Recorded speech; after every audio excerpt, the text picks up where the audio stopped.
கோர்ஸோட activity மாடியூலோட activity பண்ண போகிறேன். அது என்னதுன்னா ஏர்கிராஃப்ட்டு. இது வந்து ஒரு கிளைடர். கிளைடர்னால் நான் பவர்டு ஏர்கிராஃப்ட்டு. ஆனால் அது வந்து ரொம்ப தூரம் ஃப்ளை ஆகும். இப்போ லிஃப்ட்டு, இப்போ ஃபோர்ஸில் 4 டைப் இருக்குது. 4 டைப்பில் என்னதுன்னா இந்த கிளைடரோட ஃபார்வர்டில் போகிறது வந்து என்னதுன்னா த்ரஸ்ட்டு,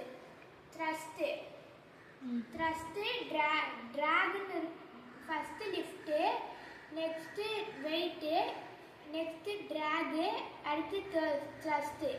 ஃபஸ்ட்டு த்ரஸ்ட்டுனா என்னென்னு பார்க்கலாம். த்ரஸ்ட்டுனா இப்போ இந்த கிளைடரை முன்னாடி புஷ் பண்ணுறது தான் த்ரஸ்ட்டு. ட்ராக்னா பின்னாடி புஷ் பண்ணுறது, ஏர் மாலிகுல்ஸ் வந்து பின்னாடி புஷ் பண்ணுறது தான் த்ரஸ்ட்டு. இது ட்ராக். இப்போ லிஃப்ட்டுனா மேலே போகிறது, கிளைடர் வந்து மேலே போகிறது தான் லிஃப்ட்டு. வெயிட்னா கீழே இறங்குறது தான் வெயிட்டு. இப்போது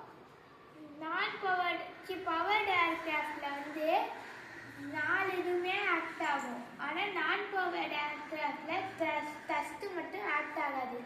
ஏன்னா த்ரஸ்ட்டு வந்து பவர்டு ஏர்கிராஃப்ட்ஸ்க்கு மட்டும்தான் ஒர்க் ஆகும். ஸோ நான் வந்து இந்த ராக்கெட்டை பண்ணிட்டேன். இதை வந்து விட்டு பார்க்கலாம்.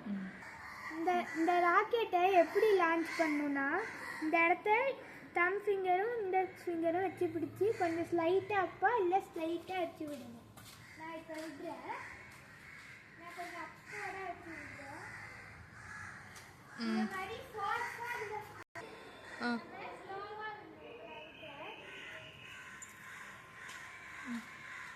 ஸோ இதில் இந்த கிளைடர்ஸ்லாம் வந்து கிளைட் ஆகும்.